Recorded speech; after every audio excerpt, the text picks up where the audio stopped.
pertama, malam kemuliaan, di mana beribadah di malam itu lebih baik daripada 1000 bulan. 2, maknanya adalah malam yang sempit, karena malaikat Allah Subhanahu wa taala memenuhi alam semesta.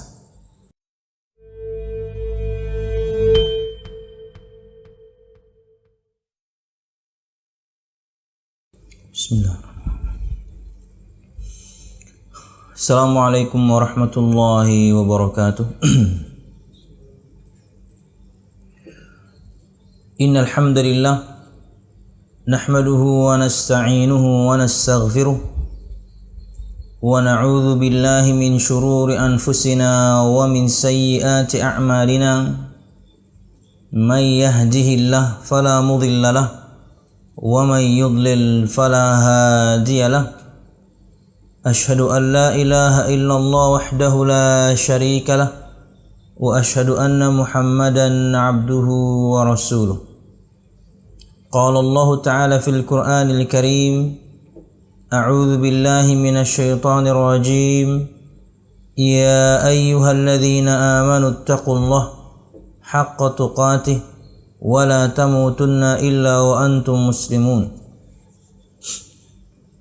يا أيها الناس اتقوا ربكم الذي خلقكم من نفس واحدة وخلق منها زوجها وبث منهما رجالا كثيرا ونساء واتقوا الله الذي تساءلون به والأرحام إن الله كان عليكم رقيبا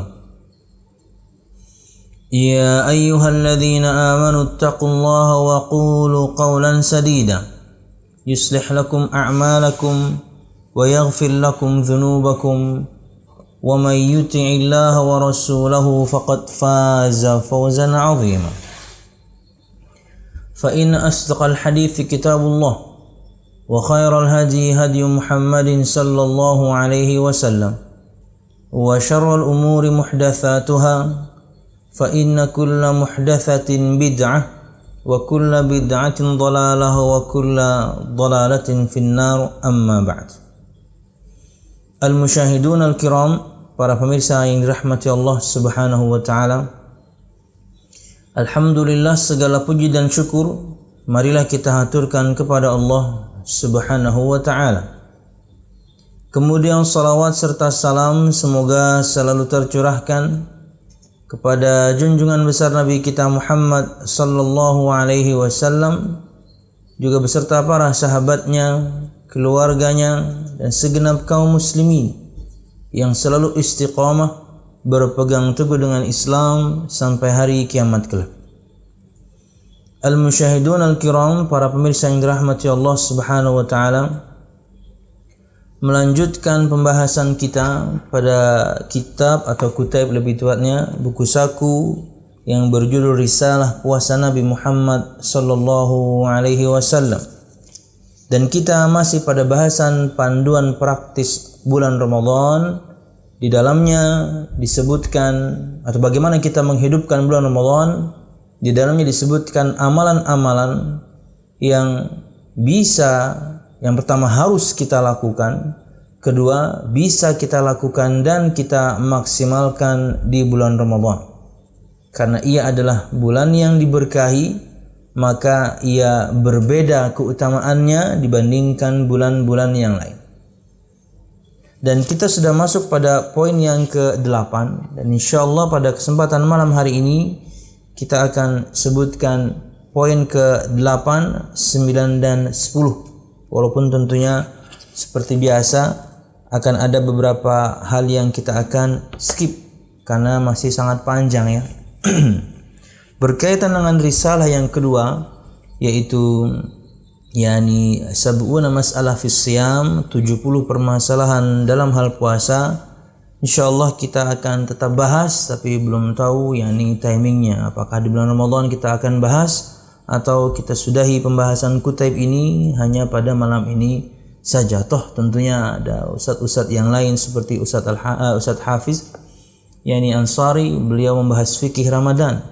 Harusnya tentunya saling mencukupi satu sama lain atau saling mengisi kekosongan satu sama lain. Wallahu a'lam bishawab. Oke. masuk pada poin yang ke-8, yaitu mencari malam Lailatul Qadar. Mencari malam Lailatul Qadar. Malam yang istimewa, malam yang mulia, padanya diturunkan Al-Quran. Dan kita sebutkan di awal bahasan kita kalau tidak salah bahwasanya setiap umat memiliki keutamaan masing-masing. Setiap umat memiliki keutamaan masing-masing. Di antaranya yakni umat-umat terdahulu itu ada yang umurnya panjang-panjang. Tapi umat Nabi Muhammad SAW standarnya 60 tahunan saja. Akan tapi subhanallah, hanya untuk umat Nabi Muhammad SAW keutamaan ini diberikan. Yaitu ada satu malam di mana ketika seorang beramal di malam tersebut, maka ia setara dengan beramal dengan 83 tahun 4 bulan sekian hari. Di mana kita yakni mungkin tidak mencapai angka itu. Di mana kita ketika mencapai angka itu pun tidak semuanya tentunya kita pakai dengan beribadah. Tapi subhanallah, itulah keutamaan yang Allah Subhanahu wa taala berikan kepada umat Nabi Muhammad SAW. Memang umurnya hanya 60 hingga 70 tahunan saja, tapi mereka memiliki satu malam yang Allah Subhanahu wa taala berikan dan memiliki keutamaan yang luar biasa. Nah, sebelum masuk pada bahasan, kita ingin sebutkan faedah sedikit dari tafsir Al-Quran Al-Karim karangan atau karya Al-Ustaz Al-Fadhil Firanda Ad-Dirja hafizahullah ta'ala, khususnya berkaitan dengan yakni tafsir surah Al-Qadar.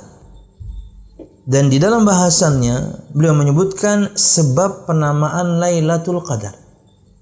Kata beliau hafizahullah ta'ala, dalam bahasa Arab Al-Qadar memiliki 3 makna.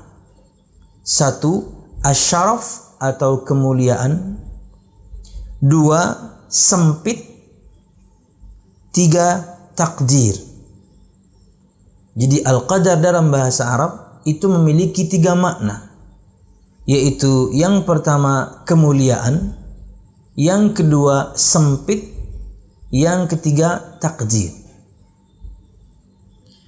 Pertama, Lailatul Qadar maksudnya Lailatun Dzatus Syaraf, yaitu malam penuh kemuliaan.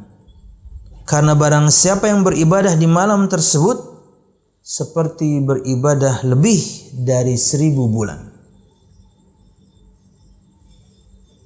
Kedua, malam yang sempit. Karena kata qadar bisa artinya sempit. Kata ini sering dijumpai dalam banyak ayat. Salah satunya adalah firman Allah Subhanahu wa taala dalam surah Al-Isra ayat 30. Inna rabbaka yabsutur rizqa liman yasha'u wa yaqdir. Yang artinya adalah sesungguhnya Tuhanmu Allah Subhanahu wa taala melapangkan rezeki kepada siapa yang Dia kehendaki dan menyempitkannya, wa yaqdir, dan menyempitkannya. Jadi di antara makna yakni Al-Qadar adalah sempit, malam yang sempit. Kemudian para ulama mengatakan Lailatul Qadar dinamakan malam yang sempit karena banyak malaikat yang turun pada malam itu sehingga dunia sempit sesak karena dipenuhi malaikat Allah Subhanahu wa taala. Itu makna yang kedua. Yang pertama, malam kemuliaan, di mana beribadah di malam itu lebih baik daripada 1000 bulan. 2, maknanya adalah malam yang sempit karena malaikat Allah Subhanahu wa taala memenuhi alam semesta. Yang ketiga, makna Al-Qadar yang lain adalah malam takdir. Karena pada malam tersebut Allah Subhanahu wa taala menetapkan takdir. Dalam surah Ad-Dukhan ayat 3 sampai 5 Allah Subhanahu wa taala berfirman, "Inna anzalnahu fi lailatin mubarakatin inna kunna munzirin fiha yufraqu kullu amrin hakim amran min indina inna kunna mursilin. Yang artinya adalah sesungguhnya kami menurunkannya pada malam yang diberkahi, maksudnya Al-Quran. Sungguh kamilah yang memberi peringatan. Pada malam itu dijelaskan segala urusan yang penuh hikmah, yaitu urusan dari sisi kami. Sungguh kamilah yang mengutus rasul-rasul. Jadi di antara makna al-qadar adalah takdir, di mana Allah Subhanahu wa taala pada malam tersebut menetapkan takdir. Nah, al-musyahidun al-kiram, Allah Subhanahu wa taala menurunkan takdirnya berdasarkan beberapa tingkatan. Ini penting. Pertama, takdir Allah yang dicatat di Lauhul Mahfuz, seperti gudang penyimpanan semua kehendak Allah, Lauhul Mahfuz, lembaran yang terjaga. Semua hal yang akan terjadi sampai hari kiamat telah dicatat di Lauhul Mahfuz dan tidak ada perubahan, entah itu dengan penambahan apalagi dengan pengurangan. Makhluk paling mulia dan terdekat dengan Allah pun seperti Jibril dan Nabi Muhammad tidak bisa melihat isinya. Akan tetapi Allah mengabarkan berita takdir tersebut secara bertahap. Namanya takdir azali itu ya seperti ini. Semuanya udah. Kedua, takdir umri atau takdir umur, yaitu takdir yang dicatat oleh malaikat ketika Allah meniupkan ruh kepada janin dalam perut seorang ibu di 120 hari. Kemudian Allah memerintahkan malaikat untuk menuliskan rizkinya, ajalnya, amalnya, dan nasibnya, bahagia atau celaka. Itu takdir umur. Dan yang ketiga, takdir sanawi, yaitu takdir tahunan. Setiap malam pada setiap tahunnya, yaitu malam Lailatul Qadar, Allah menurunkan takdirnya sampai tahun depan.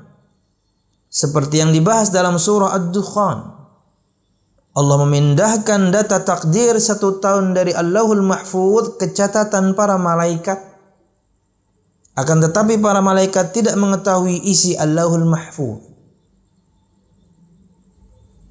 Keempat, takdir harian, yaitu takdir yang keputusannya ditentukan oleh Allah, seperti yang disebutkan dalam firman-Nya dalam surah Ar-Rahman ayat 29, yas'aluhu man fis samawati wal ardi kulla yawmin huwa fi sya'nin, yang artinya adalah apa yang di langit dan di bumi selalu meminta kepadanya, setiap waktu dia dalam kesibukan, tiap hari ada urusan. Nah, kata beliau hafizallahu ta'ala, Allah seolah-olah dalam kesibukan untuk menyampaikan keputusan-keputusan. Akan tetapi takdir harian, takdir tahunan, takdir umur merupakan catatan yang diambil dari takdir azali yang ada di Lauhul Mahfuz, yang tidak akan pernah mengalami perubahan, hanya Allah yang mengetahuinya. Jadi seperti dituangkan ulang dari sumbernya, yang yakni umur seperti ini, yang tahunan seperti ini, yang harian seperti ini. Makanya kita tahu bahwasanya di antara cara paling mudah syaitan mencuri wahyu Allah Subhanahu wa taala itu adalah pembicaraan para malaikat yang ada di langit.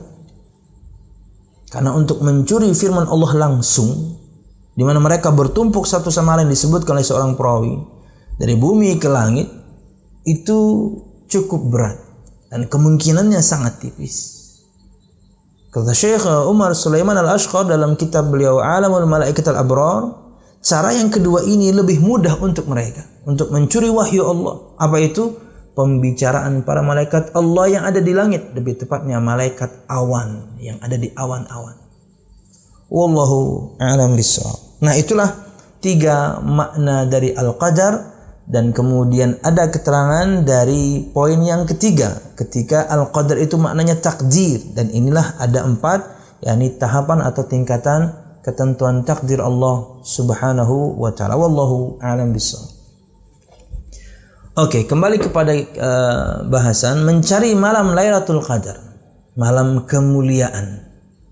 Nantinya penafsiran yang pertama, Lailatun dzatu syaraf, dzatu syarafin atau dzatu syaraf, malam kemuliaan. Ini lebih diberatkan maknanya ke sana. Walaupun tentunya yang lain memiliki keterangan masing-masing. Maknanya sempit bisa, maknanya takdir bisa. Allah Subhanahu wa taala berfirman yang artinya adalah dalam surah Al-Qadar ayat 1 sampai 3.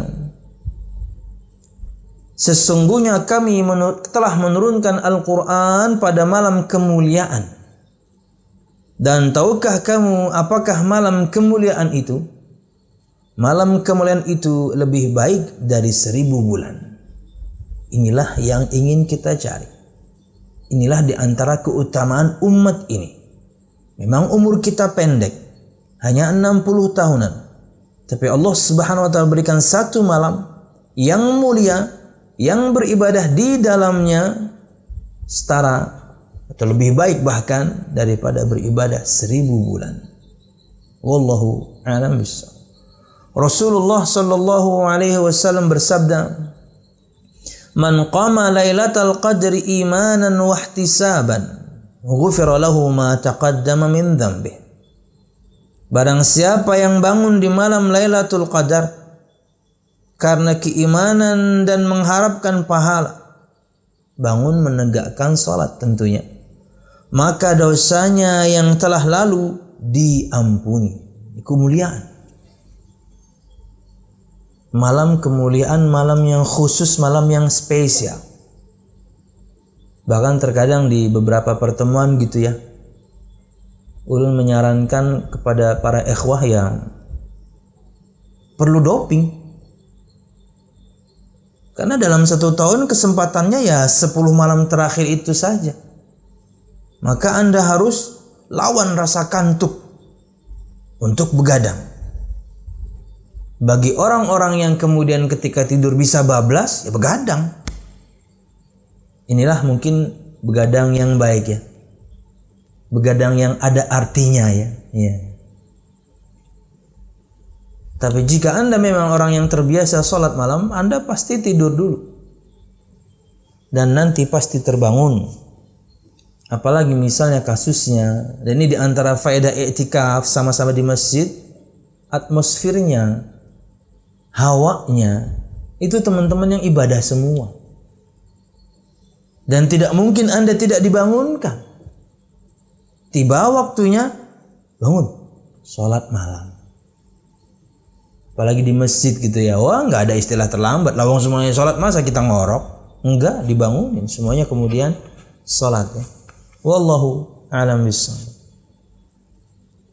Rasulullah sallallahu alaihi wasallam senantiasa mencari malam Lailatul Qadar dan memerintahkan sahabat untuk mencarinya. Beliau membangunkan keluarganya pada malam 10 terakhir dengan harapan mendapat malam Lailatul Qadar. Dalam Musnad Ahmad dari Ubadah bin Samit radhiyallahu anhu, Rasulullah sallallahu alaihi wasallam bersabda, "Man qamaha ibtigha'aha thumma waqa'at lahu ghufira lahu ma taqaddama min dhanbihi wa ma ta'akhkhar." Yang artinya adalah barang siapa yang bangun sebagai usaha untuk mendapat malam Lailatul Qadar, menegakkan malam tersebut dengan ibadah, ya dengan qiyamul lail, dengan banyak berzikir, berdoa, lalu ia benar-benar mendapatkannya, niscaya akan diampuni dosa-dosanya yang telah lalu dan akan datang. Oh subhanallah. Ini luar biasa ya. Untuk 1 malam, makanya kemudian Nabi Muhammad memerintahkan sahabatnya, keluarganya untuk mencari malam ini. Wallahu a'lam bishawab. Imam An-Nasa'i juga meriwayatkan seperti itu, kata beliau. Al-Hafidh Ibnu Hajar rahimahullah taala berkata sanadnya sesuai dengan syarat sahih Muslim. Mudah-mudahan saya tidak salah, maksudnya syarat sahih Muslim atau sahih Bukhari. Karena tentunya Imam Bukhari dan Imam Muslim tidak menuliskan syaratnya, bahwasanya ketika hadis itu memenuhi syarat ini maka dia sahih. Beliau nggak tuliskan, tapi dari praktek beliau ketahuan bahwasanya di antara syarat Imam Bukhari hingga kemudian beliau menuliskan hadis tersebut dalam kitab sahihnya adalah satu, bahwasanya perawi di atas beliau bertemu dengan yang di atasnya. Satu zaman dulu, itu syarat pertama. Sezaman. Bahwasanya guru Imam Bukhari, beliau pastikan dulu betul-betul sezaman dengan guru di atasnya yang darinya dia riwayatkan hadis tersebut. Satu. Dua, lebih berat, harus ketemu. Bukan cuma sezaman, tapi ketemu. Betul-betul si perawi di atas Imam Bukhari itu betul-betul bukan cuma sezaman, tapi ketemu hingga darinya kemudian dia meriwayatkan hadis, dan begitu selanjutnya sampai ke Rasulullah. Beliau tidak sebutkan syarat itu dalam kitabnya, tapi dari praktek beliau dipahami oleh para ulama, ini persyaratan Imam Bukhari. Sedangkan Imam Muslim itu sezaman dan ada kemungkinan bertemu. Syarat pertamanya sama dengan syarat Imam Bukhari. Sama Imam Muslim pun tidak menuliskan syarat ini, tapi dari praktek beliau menuliskan sabda Nabi Muhammad dalam kitab sahihnya itu harus memenuhi syarat ini dulu. Satu, perawi di atas beliau, artinya guru beliau harus harus sezaman dengan guru yang ada di atasnya. Dan ada kemungkinan bertemu. Enggak mesti ketemu, tapi ada kemungkinan. Mungkin istilahnya jarak safar yang sangat mungkin ditempuh, hanya 1-2 hari, hanya 1-2 pekan, ada kemungkinan bertemu. Nah, itulah maksud dari sanadnya sesuai dengan syarat sahih Bukhari atau Muslim, artinya kuat periwayatannya. Wallahu a'lam bishawab. Nah, kemudian telah dinukil dari beberapa kaum salaf dari kalangan sahabat dan tabi'in bahwa mereka mandi dan memakai minyak wangi pada 10 malam terakhir untuk mencari malam Lailatul Qadar, malam yang telah dimuliakan dan diangkat derajatnya oleh Allah Subhanahu wa taala. Artinya persiapan kita pun menghadapinya bukan kemudian dengan kelusuhan, baju yang bau misalnya, baju yang enggak ganti, baju yang baru. Bukan berarti harus mahal, enggak. Baju baru dicuci maksudnya. Baju yang pantas karena kita sedang menghadap Allah Subhanahu wa taala. Mandi pastinya, bukan kemudian kecut, bau, kanan kiri terganggu, Dalam keadaan yang seperti itu, jangan sampai menzalimi saudara kita kanan dan kiri. Mereka mempersiapkan diri dengan luar biasa.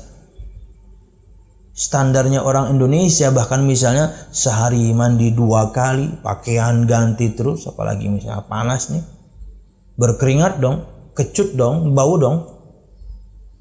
Teman-temannya menjaga, dia tidak. Ini enggak tepat. Sama-sama menjaga. Cukupkah kemudian dengan mandi gitu? Plus pakai wewangian.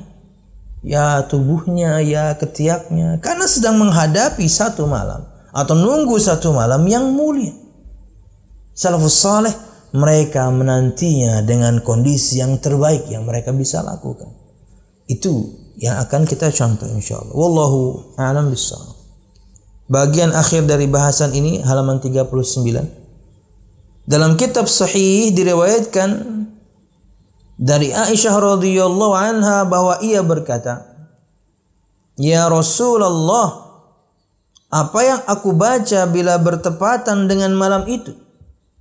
Ini di antara gaya hidup para sahabat. Yang ada di benak mereka itu adalah beramal, beramal, dan beramal. Amal apa yang paling afdol, paling afdol, paling afdol, itu ada di benak mereka. Sampai hadis tentang Nabi Muhammad menceritakan keluarnya Dajjal aja, nanti Dajjal akan keluar di akhir zaman. Selama 40 hari. Satu harinya bagaikan 1 tahun. Satu harinya bagaikan 1 bulan. Satu harinya bagaikan 1 pekan. Satu harinya bagaikan hari-hari seperti hari-hari kalian biasa.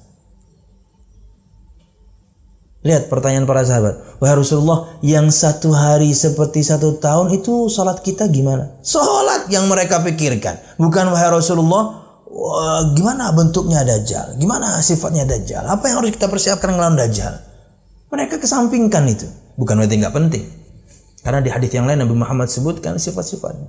Salat yang mereka pikirkan. Karena itu gaya hidup. Karena berarti kalau 1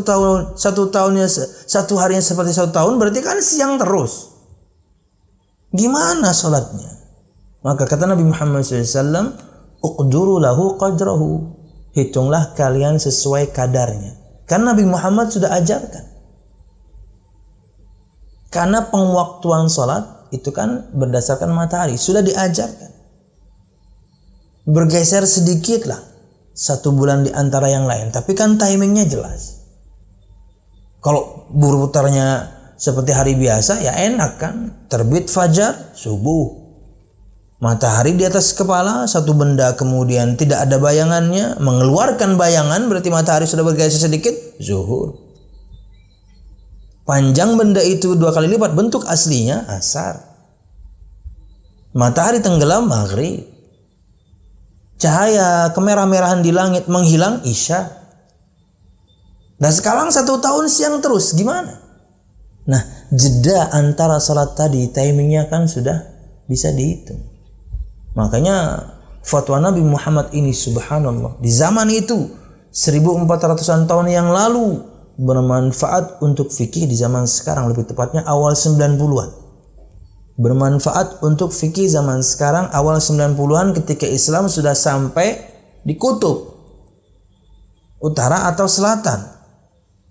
Tentunya lebih ada penduduk di selatan kalau tidak salah, karena di utara jauh lebih dahsyat, jauh lebih ekstrim dinginnya. Sudah sampai kutub. Dan negeri-negeri di sekitar kutub itu pengwaktuannya sama. Siangnya 6 bulan, malamnya 6 bulan. Siangnya 6 bulan, malamnya 6 bulan. Akhirnya mereka bertanya kepada Syekh bin Baz. Saya baca fatwa Syekh bin Baz tentunya kala itu. Bahwasanya Syekh, gimana sholat kami? Gimana puasa kami? Siangnya 6 bulan, malamnya 6 bulan. Sabda Nabi Muhammad itulah kemudian yang menjadi jawaban. Kata beliau, uqduru lahu qadrahu. Hitunglah kalian kadarnya. Tapi beliau berikan solusi. Cara menghitung kadarnya itu beliau berikan solusi. Karena zamannya sudah modern. Tahun awal 90-an, walaupun misalnya belum ada handphone, tapi telepon kan sudah. Ya.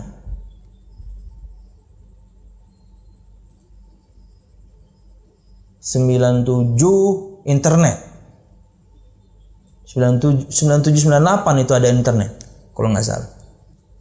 Tapi kan telepon sudah dari tahun kapan? Maksudnya apa? Bisa saling telepon satu sama lain. Kata beliau, kalian ikuti pengwaktuan negeri yang paling dekat dengan negeri kalian, di mana di negeri tersebut berputar sehari semalam 24 jam matahari dan bulan. Ikuti pengwaktuan negeri itu. Walaupun siangnya lebih panjang atau malamnya lebih panjang, tapi di negeri itu berputar 24 jam siang dan malam. Ikuti pengwaktuannya. Mereka subuh, kalian subuh padahal kalian terang benderang. Mereka zuhur demikian, asar demikian, maghrib juga, isya juga padahal kalian terang terus. Kan 6 bulan terangnya. Begitu juga dengan puasa. Mereka sahur, kalian sahur. Mereka berbuka, kalian berbuka. Wallahu a'lam bishawab. Jadi fatwa 1400-an tahun yang lalu bermanfaat untuk fikih di zaman berikutnya, 14 abad berikutnya. Itulah di antara tanda-tanda kenabian Nabi kita Muhammad SAW. Kembali kepada inti bahasannya tadi, bahwasanya itulah gaya hidup. Fokus mereka, salat kita gimana? Nah, ini sama nih kayak pertanyaan Aisyah nih radhiyallahu anha. Kata beliau radhiyallahu anha, ya Rasulullah, wahai Rasulullah, apa yang aku baca bila bertepatan dengan malam itu? Rasulullah sallallahu alaihi wasallam bersabda, bacalah Allahumma innaka afuwun tuhibbul afwa fa'fu anni. Allahumma innaka afuwun tuhibbul afwa fa'fu anni. Yang artinya adalah, ya Allah, sesungguhnya Engkau Maha Pemberi ampunan dan menyukai orang yang memohon ampunan, maka ampunilah aku ya Allah. Perbanyak doa ini di malam-malam ganjil. Nah, al-musyahidun al-kiram, tentunya ada khilaf di kalangan para ulama spesifik malam ganjilnya. Tapi secara umum di malam ganjil itulah kemudian yakni adanya Lailatul Qadar.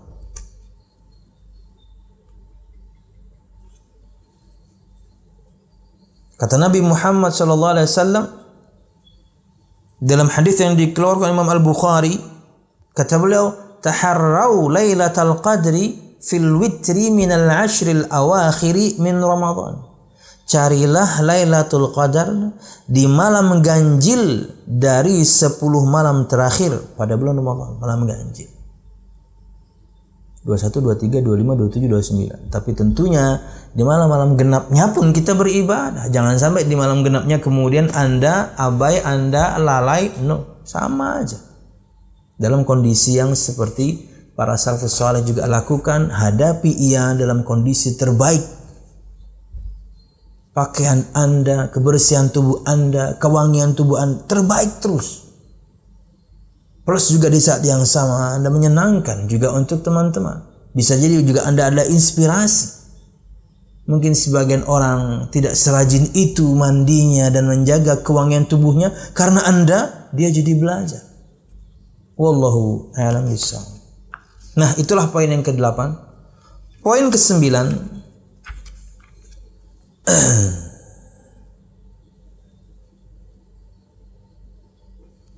adalah memperbanyak zikir, doa, dan istighfar.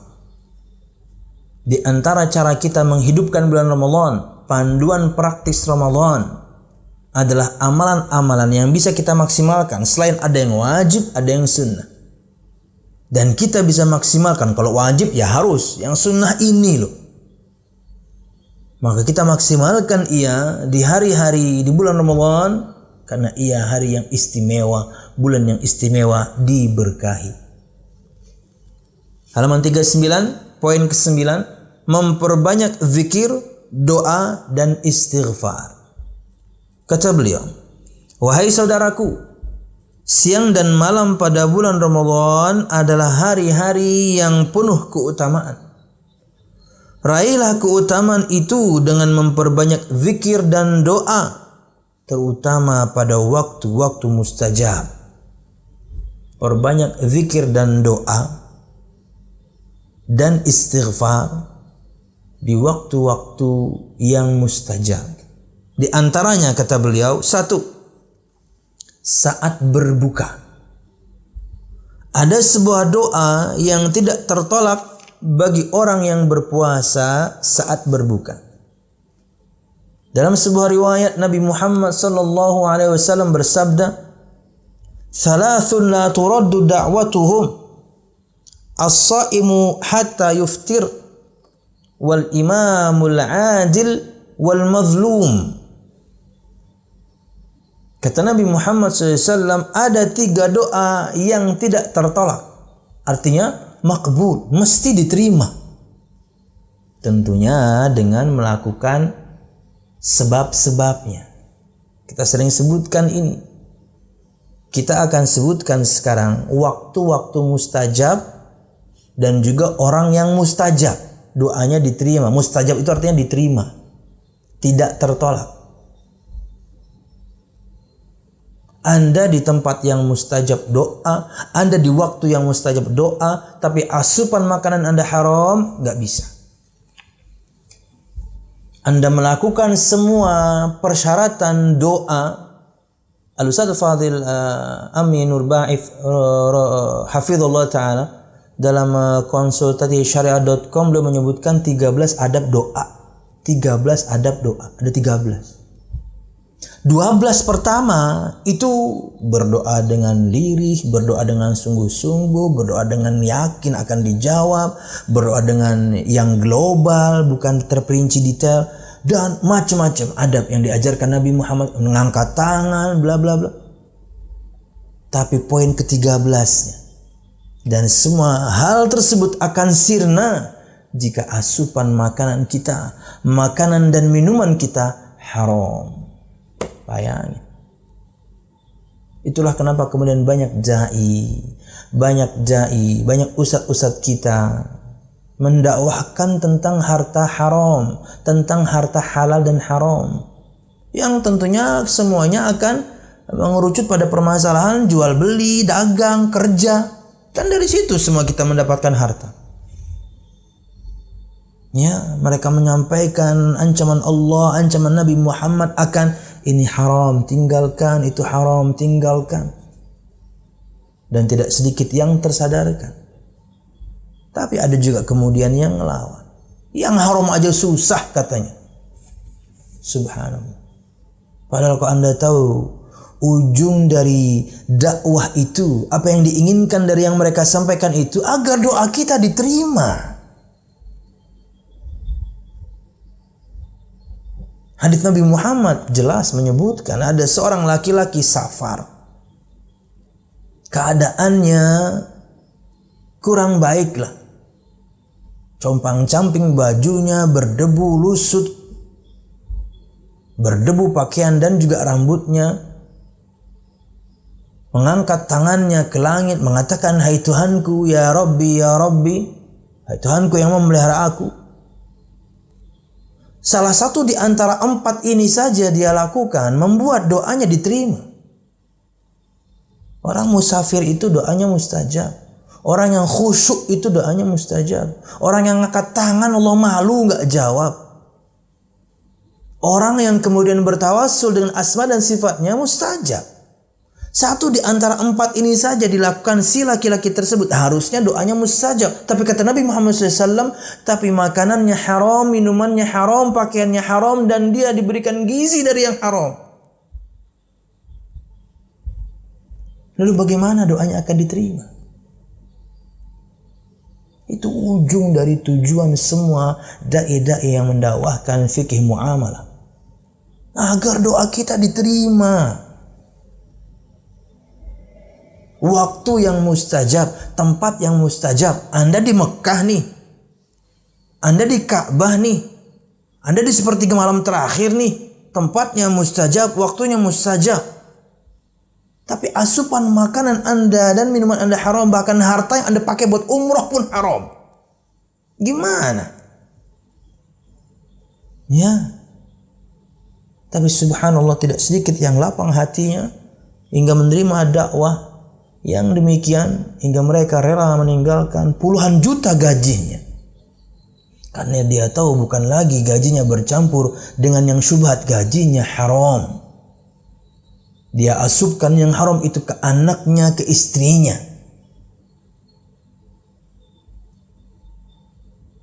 Terkadang menyalahkan istri, terkadang menyalahkan anak, terkadang membela diri. Karena misalnya berakhir pada perceraian, istri sayalah yang buruk. Padahal kalau introspeksi, Anda asupkan apa ke dia selama ini?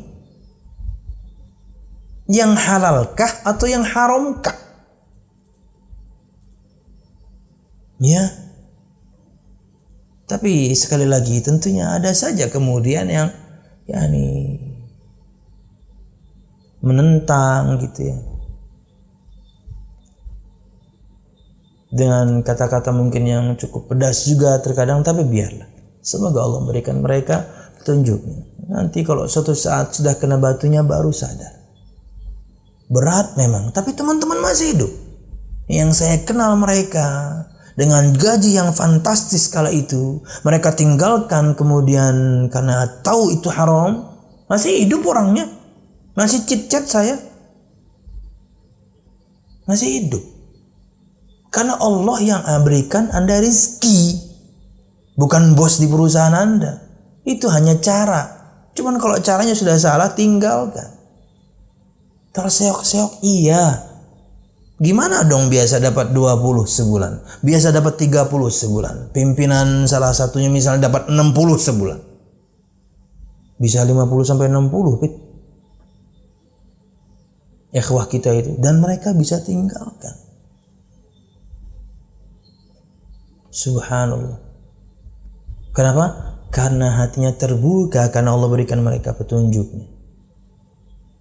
Kata Nabi Muhammad SAW, "Thalathun la turaddu da'watuhum." Ada 3 orang yang tidak tertolak doanya. Dengan keterangan yang tadi ya. Sebab-sebabnya pun sudah kita lakukan, di antaranya asupan makanan. Doa orang yang berpuasa ketika berbuka atau hingga berbuka. Sejak dia berpuasa hingga berbuka, artinya seharian penuh. Itu mustajab. Jadi harus banyak berdoa. Doanya pimpinan yang adil. Dan doanya orang yang terzalimi. Ini mustajab. Tentunya dengan melaksanakan sebab-sebab dijawabnya doa. Wallahu a'lam bishawab. Kemudian halaman 40. Sepertiga malam terakhir. Yaitu ketika Allah Subhanahu wa ta'ala turun ke langit dunia seraya berkata, "Siapa saja yang meminta kepadaku, niscaya aku kabulkan. Siapa saja yang memohon ampunan kepadaku, niscaya aku ampuni."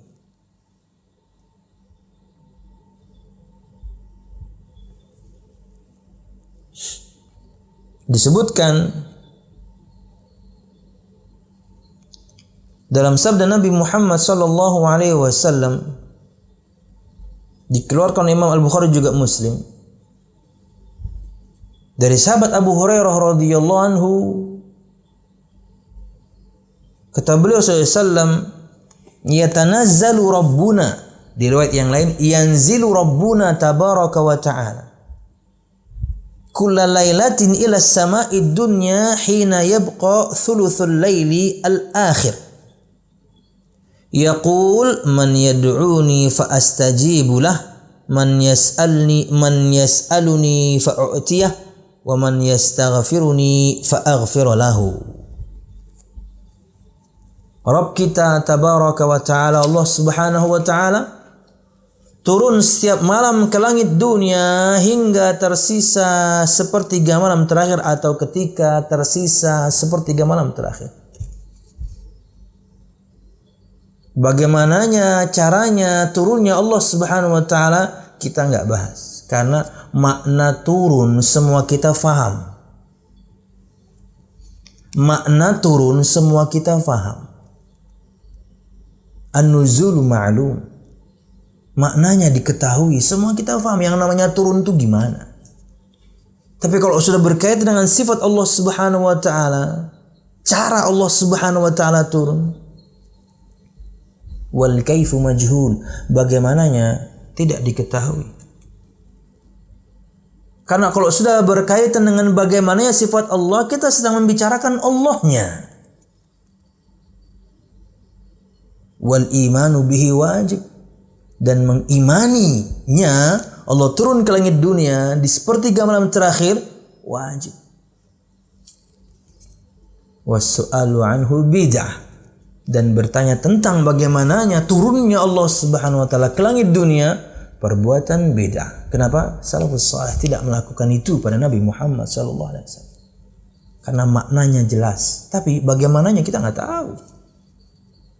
Pembahasan akidah. Rabb kita tabaraka wa ta'ala turun setiap malam ke langit dunia hingga tersisa sepertiga malam terakhir.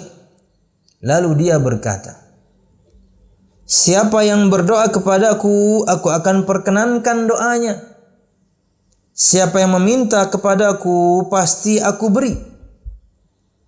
Dan siapa yang meminta ampun kepadaku, pasti aku ampuni." Waduh, luar biasa.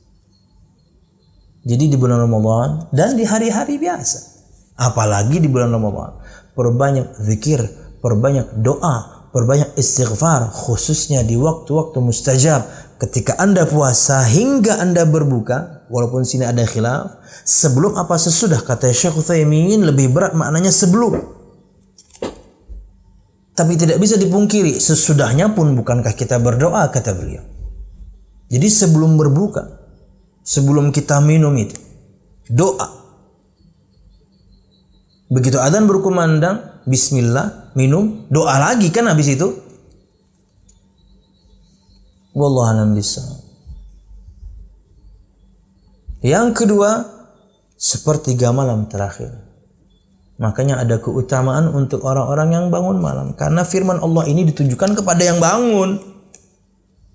Yang minta aku kasih. Yang doa aku jawab. Yang minta ampun aku ampuni. Siapa? Ya yang sedang bangun malam. Yang tidur gak dapat keutamaan itu. Itu juga diantara faedah kenapa waktunya spesifik. Karena hanya orang spesial yang bangun. Gak semua orang. Yang ketiga, memperbanyak istighfar pada waktu sahur. Allah memperbanyak istighfar pada waktu sahur. Beberapa saat sebelum adzan berkumandang itu waktu sahur. Sepertiga malam terakhir, ujungnya ini namanya sahur. Sahar. Allah Subhanahu wa taala berfirman, dan pada waktu sahur mereka memohon ampunan. Di ayat apa ini ya? Surah Az-Zariyat ayat 17-18. Kanu qalilan minal a'udzu billahi minasyaitonir rajim.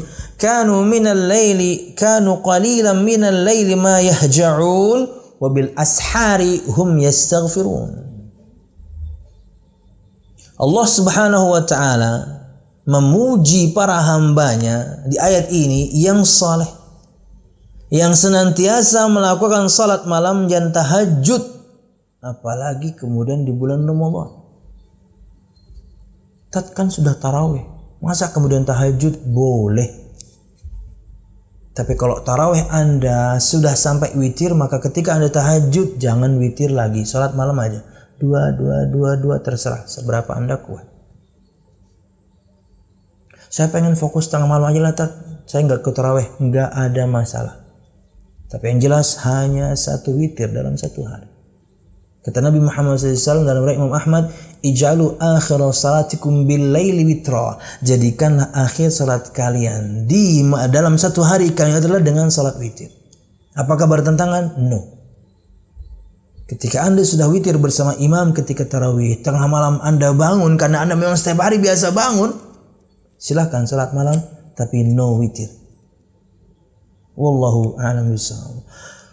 Dan pujian Allah disebutkan untuk orang-orang yang saleh, yang selalu bangun malam, melakukan salat tahajud. Kata Allah, kanu qalilan minal laili ma yahja'un wa bil ashari hum yastaghfirun. Mereka sedikit sekali tidur di waktu malam, dan akhir-akhir malam mereka memohon ampun kepada Allah. Di waktu sahur akhir malam mereka minta ampun. Karena itu waktu yang mustajab. 4. Mencari waktu mustajab pada hari Jumat. Di hari biasa, apalagi di bulan Ramadan, yaitu di saat terakhir pada sore hari Jumat. Nabi Muhammad SAW bersabda dalam hadis yang dikeluarkan Imam Abu Dawud, Yaumul Jum'ati ithnata asyrata sa'ah la yujadu fiha 'abdun muslimun yas'alullaha syai'an illa atahu iyyahu faltamisuha akhir sa'atin ba'dal 'asr. Kata Nabi Muhammad SAW, yang artinya adalah pada hari Jumat terdapat 12 jam pada siang hari tentunya. Di antara waktu itu ada waktu yang tidak ada seorang hamba muslim pun memohon sesuatu kepada Allah Subhanahu wa taala melainkan dia akan dikabulkan permintaannya. Oleh karena itu, carilah ia di akhir waktu setelah asar. Jadi sejak setelah asar. Waktu mustajab.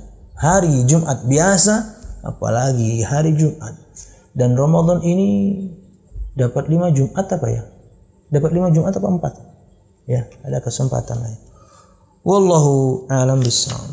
Nah, kemudian kata beliau, sebelum berpisah wahai saudaraku, setelah kita bertamasya di taman-taman surga, di bawah naungan amal-amal saleh, ada suatu perkara yang penting yang saya sampaikan. Tahukah kamu apa itu? Kata beliau, tepat sekali, yaitu ikhlas. Kita dari kemarin bahas amalnya. Kita berusaha kemudian amal tersebut sesuai dengan tuntunan Nabi Muhammad SAW. Tapi apakah semuanya akan diterima? Hanya karena kemudian kita tepat dengan anjuran tuntunan Nabi Muhammad? No. Jika tidak ikhlas. Syarat nomor 1-nya. Kata beliau, berapa banyak orang yang berpuasa akan tetapi tidak mendapatkan apapun dari puasanya kecuali lapar dan dahaga. Berapa banyak orang yang mengerjakan salat tarawih namun tidak mendapatkan apapun selain kantuk dan capek. Semoga Allah Subhanahu wa taala menghindarkan kita dari itu. Karena semuanya itu muncul karena ketidakikhlasan. Yang lain banyak yang mampu 11 rakaat 1 juz, dia capek aja, lelah aja, ngeluh aja karena nggak ikhlas. Dan juga puasanya demikian. Wallahu a'lam bishawab.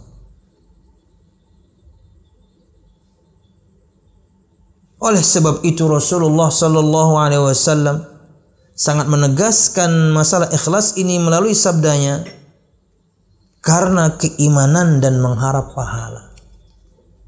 Kan man shoma ramadhana, man qama lailatul qadri, atau man qama ramadhana juga. Barang siapa yang puasa di bulan Ramadan, menegakkan salat malam di bulan Ramadan, ya tarawih ya tahajud. Nabi Muhammad tekankan ini sama, imanan wahtisaban. Dengan keimanan yakin akan kewajibannya dan ihtisab mengharap pahala dari Allah Subhanahu wa taala. Ikhlas karena Allah Subhanahu wa taala. Wallahu a'lam bishawab. Dan yang terakhir, poin ke-10. Di antara panduan praktis Ramadan, bagaimana kita menghidupkan bulan Ramadan, amal apa yang bisa kita lakukan selain yang wajib dan yang sunnah kita bisa maksimalkan. Tidak berbuat hal yang sia-sia pada bulan Ramadan. Ini yang terakhir. Wahai saudaraku, barangkali pembicaraan kita sudah terlalu panjang. Saya banyak mengambil waktumu, padahal saya menganjurkan agar engkau benar-benar memanfaatkan waktu. Karena bisa jadi tulisan ini ditulis ya di bulan Ramadan. Tulisan ini ditulis ya di bulan Ramadan. Makanya beliau mengatakan saya setelah ambil waktu kan. Namun apakah engkau sudi bila kita semua berada dalam sebuah realita yang sangat berbahaya khususnya pada bulan Ramadan? Beliau ingin sampaikan. Yaitu penyia-nyiaan waktu untuk hal-hal yang tidak berguna dan menghabiskannya di luar ibadah ini. Apalagi di zaman gadget ya. Di zaman gadget. Di zaman media sosial, di zaman game. Dulu ada game, tapi tidak sedahsyat sekarang. Dulu tidak ada medsos, dulu tidak ada gadget. Ujiannya berat. Boleh iya, hukum asalnya boleh iya. Bukan berarti game ya. Media sosial boleh iya. Karena terlalu banyak keburukan pada game.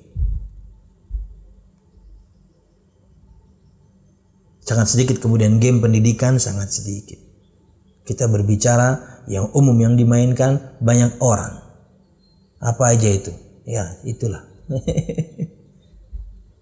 Dan tidak sedikit kemudian kalau YouTube kita tidak premium, iklannya kan game terus.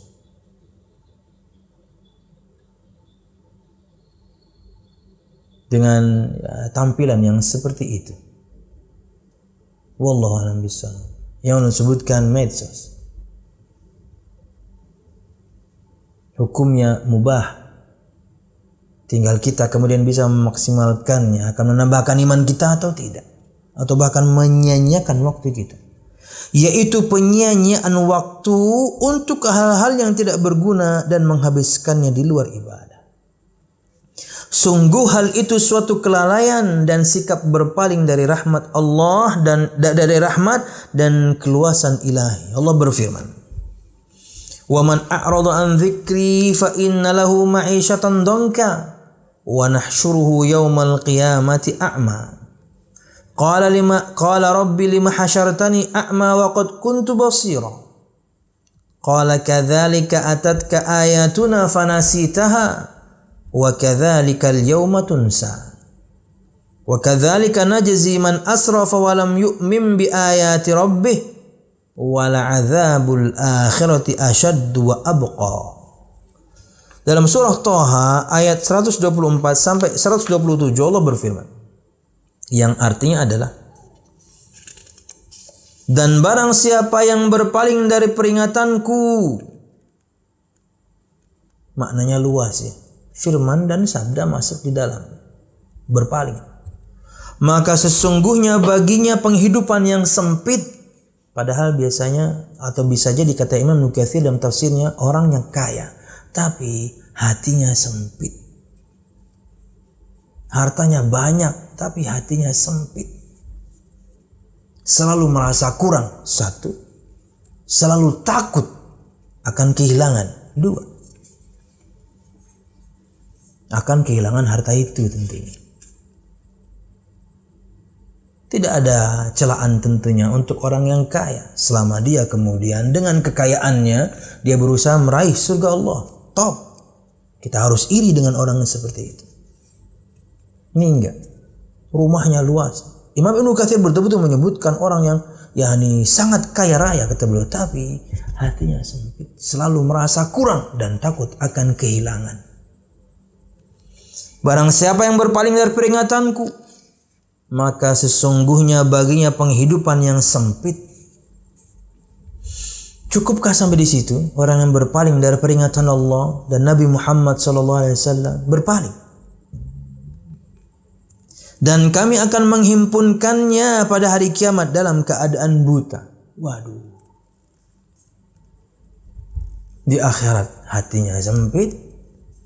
Di hari kiamat dibangkitkan dalam keadaan buta. Komplain dia. Berkatalah ia, ya Rabbku, mengapa engkau menghimpunku, mengumpulkanku di padang mahsyar dalam keadaan buta, padahal aku dahulunya seorang yang melihat. Kok saya buta sekarang ya Allah? Allah berfirman, demikianlah telah datang kepadamu ayat-ayat kami lewat teman, lewat ustadz, lewat pasangan, lewat anak yang menegur akan kesalahan kita agar kita berhenti, yang menegur akan kelalaian kita agar kita melakukan amal itu. Sudah ada yang ngasih tahu. Kata Allah Subhanahu wa taala, demikianlah telah datang kepadamu ayat-ayat kami, maka kamu melupakannya. Dan begitu pula pada hari ini pun kamu dilupakan. Ya, kama tadinu tudan. Al jaza'u min jinsil amal. Balasan sesuai dengan jenis amalan. Anda berpaling dari firman Allah dan sabda Nabi Muhammad. Anda berpaling dari peringatan Allah dan juga Nabi Muhammad SAW. Dan juga wakil-wakilnya di muka bumi. Para dai atau teman-teman atau siapapun yang memberikan nasihat, yang telah menegakkan amar ma'ruf nahi mungkar kepada Anda abaikan. Na'udzubillah. Inilah hukumannya. Anda pun dilupakan. Dan demikianlah kami membalas orang yang melampaui batas dan tidak percaya terhadap ayat-ayat Rabb-Nya. Dan sesungguhnya azab di akhirat itu lebih berat dan lebih kekal, na'udzubillah, mengerikannya. Wallahu a'lam bishawab. Maka lapangkan hati dan jiwa ketika ada kemudian teman kita hadir kepada kita dengan memberikan nasihat. Itu diantara bukti dia peduli, bukan meremehkan, bukan. Bukti dia peduli, bukti dia sayang, bukti dia cinta. Bro, ente salah ini, jangan kayak gini. Apalagi kemudian memberikan nasihatnya disertakan padanya firman Allah, sabda Nabi Muhammad. Sekeras apa sebenarnya hati Anda memangnya hingga firman Allah dan sabda Nabi Muhammad pun tertolak? Sesombong apa Anda kemudian jadi orang? Karena itulah inti kesombongan. Batarul haqqi wa ghamtun nas. Menolak kebenaran dan meremehkan orang lain. Karena mungkin bisa jadi yang menasihati Anda level pendidikannya lebih rendah. Yang menasihati Anda powernya mungkin lebih rendah. Yang menasihati Anda istri Anda pemimpin dong. Yang menasihati Anda anak Anda dong penanggung jawab. Artinya levelnya mereka lebih rendah. Tapi mereka menasihati karena Anda salah. Semoga Allah Subhanahu wa ta'ala berikan kepada kita kelapangan hati dan jiwa. Ketika kemudian kita melakukan kesalahan dan ditegur, kita lapang untuk menerimanya. Amin. Kata beliau, betapa perihnya jiwamu dan betapa tercabik-cabiknya hatimu melihat banyak pemuda muslim yang terbuai dengan berbagai macam permainan dan nongkrong di pinggir-pinggir jalan, ataupun enggak di pinggir banget juga, di kafe misalnya. Boleh hukum asalnya, tapi waktu Anda habis di sana, itu yang salah. Beberapa jamaah kita punya kafe, saya ke sana, ngopi, makan, selesai, pulang. Bukan habis waktu di situ.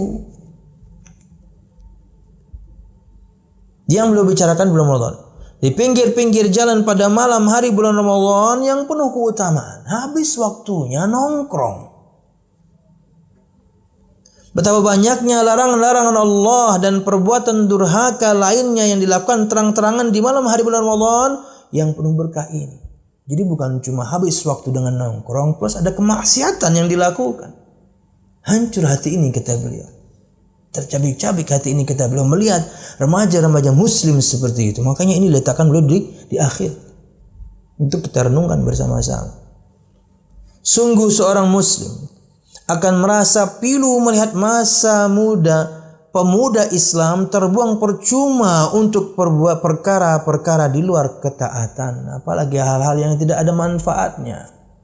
Prank sana, prank sini demi kemudian konten YouTube dan berakhir di kematian, fit ya. Beberapa waktu ini kan berakhir dengan kematian. Yang itu loh yang kontennya menghalangi truk itu loh. Mati kan? Apa hasilnya? Anda mati. Na'udzubillah. Karena umur itu akan dipertanyakan. Sebelum kaki ini beranjak, entah surga atau neraka, akhir kita, itu ditanya 4 hal. Akan ditanya 4 hal. An umrihi fima ablah, wa an syababihi fima afnah, wa an malihi min aina iktasabahu wa fima anfaqahu wa an ilmihi madza amila bih. Atau kama qala sallallahu alaihi wasallam. Akan ditanya kepada kita tentang umur kita, untuk apa kita habiskan, dan akan ditanya dari kita tentang masa muda kita. Masa muda kan bagian dari umur, tapi dia dipisah. Disebutkan oleh para ulama masa muda itu 18 sampai 40. Para ulama tafsir menyebutkan. Padahal ia bagian dari umur kan, tapi ditanya terpisah. Tentang masa mudanya untuk apa dia habiskan nongkrong. Game doang. No. Dan tentang hartanya dari mana dia mendapatkannya, kemana kemudian dia belanjakan. Dan tentang ilmunya apa yang dia amalkan. Wallahu a'lam bishawab. Namun janganlah terlalu bersedih.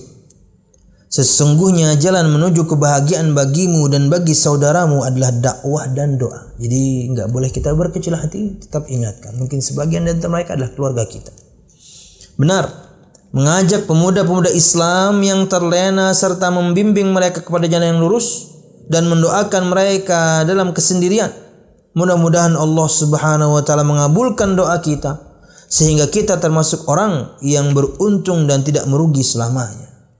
Beriman, beramal saleh, saling mewasiatkan satu sama lain dengan kesabaran, saling mewasiatkan satu sama lain dengan kebenaran. Wa tawasau bil haqqi wa tawasau bis sabr. Semoga Allah Subhanahu wa taala mempertemukan kita kembali dalam sebaik-baik keadaan Wassalamualaikum warahmatullahi wabarakatuh. Dengan ini tentunya kita sudah selesaikan risalah yang pertama dari 2 risalah dalam buku saku ini, panduan praktis Ramadan atau bagaimana kita menghidupkan bulan Ramadan dengan amal-amal saleh, dan yang kedua 70 permasalahan pada puasa dengan terjemahan risalah puasa Nabi Muhammad, insyaallah tetap kita akan bahas. Wallahu a'lam bishawab. Ini bisa kita sampaikan. Mudah-mudahan bermanfaat, salah dan khilaf, mohon maaf. Mudah-mudahan kajian kita diberkahi Allah Subhanahu wa taala. Amin ya rabbal alamin. Dari Rifkon TV. Assalamualaikum Ustaz. Waalaikumsalam. Ana bekerja sebagai teknisi. Suatu hari partner ana nyuruh mengerjakan pekerjaan di bank. Apakah termasuk haram uang fee hasil kerja saya itu? Ana bukan karyawan bank. Dan yang bayar ana bukan bank, tapi partner ana. Wallahu a'lam bishawab. Antum ketika bertanya seperti ini saja, itu menunjukkan bahwasanya ada keraguan di hati antum ketika antum bantu partner antum ini. Dan itulah fatwa yang diberikan oleh hati antum. Alarm dosa di hati antum masih nyala. Karena antum tahu bahwasanya ini di antara bentuk saling tolong menolong dalam dosa. Ya, wallahu a'lam bishawab. Maka kalau bisa silahkan kemudian partner antum cari teknisi yang lain saja. Karena antum bertanya ini saja, bukti antum sudah ragu. Itulah sudah jawabannya. Kata Nabi Muhammad SAW, al-ithmu ma haka fi nafsika wa karihta ayyattali alaihin nas. Yang namanya dosa itu adalah sesuatu yang membuat hatimu gundah, gak nyaman. Kayak antum ini. Karena antum tahu ini bagian dari tolong menolong. Betul, duitnya bukan dari bank. Tapi duitnya dari teman antum. Tapi dia kan penghubungnya hingga antum mengerjakan di bank itu. Wallahu a'lam bishawab. Semoga Allah Subhanahu wa taala berikan Anda orderan yang lain, yang lebih banyak, yang lebih menenangkan hati. Yang demikian antum harus tentukan sikap. Wallahu a'lam bishawab. Semoga Allah Subhanahu wa taala berikan kita kekuatan, karena ujiannya luar biasa. Ujian harta ini luar biasa. Tapi kita punya sikap yang jelas, karena Allah Subhanahu wa taala pasti menggantikannya dengan yang lain, di jalan yang lain dengan yang lebih baik. Insyaallah, amin ya rabbal alamin. Dan Anda tidak akan mati ketika Anda menolak satu orderan itu. Ya. Sampai rezeki Anda sempurna, Anda nggak akan mati. Jadi tidak perlu takut. Wallahu a'lam bishawab. Mudah-mudahan bermanfaat pemirsa. Salah dan khilaf, mohon maaf.